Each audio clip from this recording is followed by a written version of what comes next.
Let's start with some basic pronunciation vocabulary. The English language is made up of syllables. Each word contains one or more syllables, and those are the units of sound. So the word syllable has 3 units of sound, as in syllable. Okay? A lot of people clap that out, syllable. Those syllables are then made up of vowels, as in A, E, I, O, and U, and sometimes Y. And there are long and short versions of each of those vowels. We'll be talking more about the distinct general American English vowel sounds in part 3 when we go over the difficulties that they do present in English. The other parts of speech are the consonants, and those are all the other letters, such as B, C, D, and so on. There's some common patterns to general American English pronunciation, and we're going to go over some of those now. For the purpose of this, for the consonant, we're going to be referring as the letter C, and for vowels, the letter V. So, 2 of the most common patterns we will discuss right away. The first one is CVC, which is consonant, vowel, consonant. So, such as the word fat, we have the consonant F, the vowel A, and the consonant T. And that usually produces a short vowel sound. Fat, bit, set. Another very familiar pattern is VCV. You would most likely see this with the silent E, which produces the long vowel sound in the first vowel. Now notice these words that I use as an example are starting with a consonant. That is not relevant to this. We're just looking at the end of the syllable pattern. Okay, so remember these are syllable patterns. So VCV would be a long vowel sound, as in fate or bite. Very close to that is the VVC pattern, which is vowel consonant. When you have 2 vowels together, you take the sound of the first vowel for the long vowel sound, as in seat. So we have the vowel E, the vowel A, and the consonant T. So we have seat and feet. So as we sound that out, for CVC, you can have fat, or VCV, fate. And the E at the end makes that first vowel long. Okay, but the E is silent, so we call it the silent E. So we have fat and fate and bit and bite. Okay, and then remember with the 2 vowels together, a little rhyme that children learn as when 2 vowels go a-walking, the first one does the talking. So in seat, there's an EA, but it takes the sound of the first vowel, which is an E, and that is long, and we'll say seat. Okay? But remember, there are many, many exceptions. Okay? You have good food. Good and food are 2 slightly different vowel sounds. Break and bread both have the EA, but we have break, which takes the long A sound, and bread, which takes the short E sound, as opposed to the word seat, which has EA, but it has a long E. So there are many, many exceptions. Okay, so I will talk a bit about that in the section on vowel, decoding the sound, but the main thing is to know the common patterns overall so you can generalize, and then you can break down for your students all the many exceptions to really perfect their pronunciation when they're reading. For the more advanced students, you can get into more detail with the CVC and the VCV rules, but you really just need the general idea. Okay, they just need to know the concept just for basic recognition. Okay, and we're going to get back to the syllables now because that CVC helps you differentiate between a long and a short vowel. Okay, And we're going to be talking about the vowels in another section. But how you split those syllables affects the consonant placing. Okay. So, for example, do you want a poopy? No, nobody wants a poopy. They want a puppy. Okay. So you're not splitting the syllable, the PU. Okay. It's PUP, consonant, vowel, consonant, which should make that U short. Okay. So that's why we're going to talk about these, how to split the syllables so that your students are just get a general idea of where the split is so they know whether it's a CVC or a VCV pattern. Okay. Again, there's a lot of exceptions, but we're just talking about the general rules. So, for splitting the syllables, the first rule is to split between two like consonants. So you have the P and the P, you split it between there. So it's a consonant vowel consonant. So you have pup, okay, puppy, puppy. Two syllables split between the two like consonants. Okay, again, nobody wants that poopy. They want the puppy.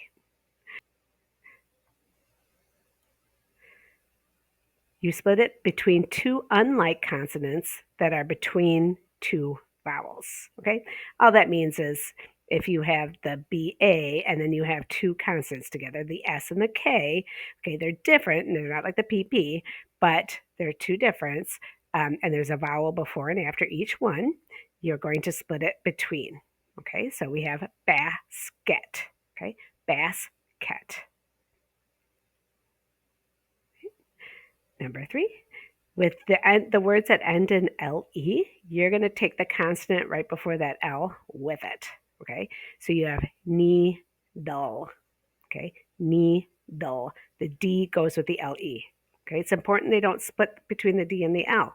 You don't want to say need lay. Okay, it's needle. Okay, number 4. For compound words, separate between the words. Okay, this is pretty obvious. You have base, ball. Okay, you're not going to split the BA with the SE. Okay, if it's a one syllable word and a compound word, you keep it together. Base, ball. And for number 5, for prefixes and suffixes, you're going to separate that out. Okay, so if there's a prefix like re, you separate that as one syllable, and then play is the root word. And then for suffix, the ER, you have the root word high and the prefix as a separate syllable. Okay, so in other words, you wouldn't say high-ger. Okay, it's high-er. Okay, so those are the basics. And this does get pretty important. Okay, so with a word like cooperate, okay, if they know where to split the syllables, like the CO for prefix, it's going to be a lot different. Okay, if they're looking at this word and they might say cooperate.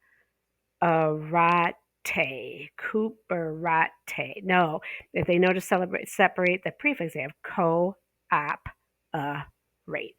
Okay, cooperate. And this is why these little details about the syllables um, and the CVC and things like that matter. Okay. There's some games you can gamify out of this. You can list uh, multi-syllable words and have the students take turns figuring out where to separate the syllables, where to split them. You could make columns and have them fill in with a list of words, put it into the different syllables. You could do a matching. You could, bring speed into it. Have a list of words and have groups of students see how fast they can split the syllables. You could, for more advanced students, you could have them put the rule number for that syllable. Which rule is it following? Okay. So again, the reason why is to be able to decode the longer words like cooperate. How do you decode that when there's 3, 4, 5 syllable words? Breaking it down into the syllable rule splits will help the students figure out roughly how to pronounce that word. Okay. And of course, like I mentioned before, it really helps with the vowel. Okay, the vowel pronunciation.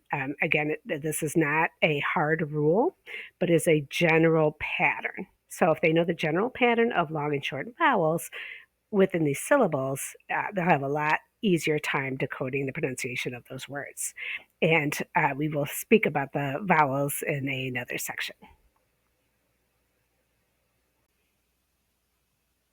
Here is a simple match game that you can use to help teach syllable counting. All you need to do is match the words on the left, the amount of syllables, with the same amount of syllable on the right. And the students just circle. Again, you're going to want to repeat the words. Repetition is your friend. They want to hear the sound many, many times if you can.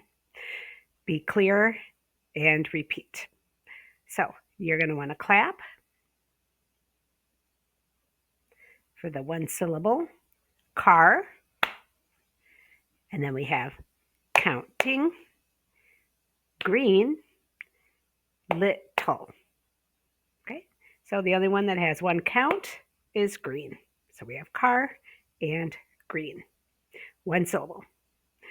The second word, we have bicycle.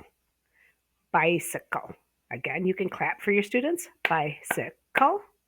And then they would go across, and we have understand, something, cheese. So the one with three syllables is understand. Bicycle. Three syllables. The word bicycle is a good example of why teaching syllables is important. We have by, the consonant vowel, okay? And then we have cy, C-Y, as another syllable. We split it between the I and the C, and that lets us know the rules of the consonant vowel being by, and then instead of B-I-C, that would be consonant vowel consonant, and that would make it a short I, as in bic. We do not want them saying bic, cycly. If they know where to split the syllable, they know to follow the general rules. Not always, there's a lot of exceptions, remember, but you're here to show the exceptions, but first show the rules or the most common pattern. So we have bicycle. Remember the C-L-E? The C goes with the L-E. It's not clee, it's bicycle. Okay, so that's how you would practice breaking the syllables up for as far as matching the syllables. Have fun with it. Remember to repeat the words.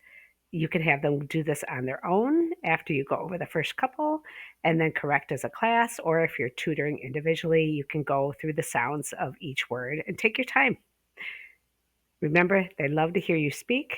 They love to hear you say the words and then mimic and repeat the words with you.